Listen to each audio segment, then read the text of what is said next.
Trangam-piarahamonina indray kosa maty noho ny fitsaram-bahoaka ny lehilahy iray rehefa tratran'ny fokon'olona nangalatra moto tetsy Tanimena manakaiky ny postra.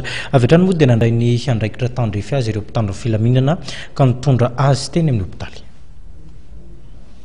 Niara-ny antezeram-bahoaka ilay tovolahy tratra nangalatra moto tetsy Tanimena ny maraina ny alarobia 30 aprily lasa teo. Ny fandimbina mono azy ireo olona nahita ka naratra mafy tsy farany. Na dia nentina tany amin'ny hopitaly ary izy dia tsy tanany ainy. Teo Tanimena tsy lavitry ny postra noho niseho ny tantara tokony tamin'ny 7 maraina.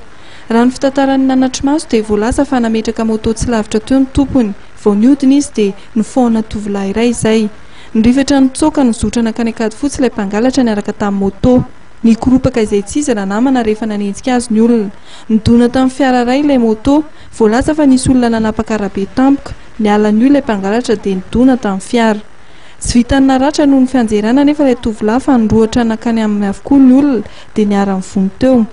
Ny sasany nijery ny lozam-pifamoivoizana, ny hafa namono. Tonga teny toerana ny polisy ka nitondra ilay tovolahy teny amin'ny hopitaly HGR Ampefloha. Raha ny vaovao voaray farany dia tsy tanany an'ity lehilahy ity noho niratra mafy nahazo azy.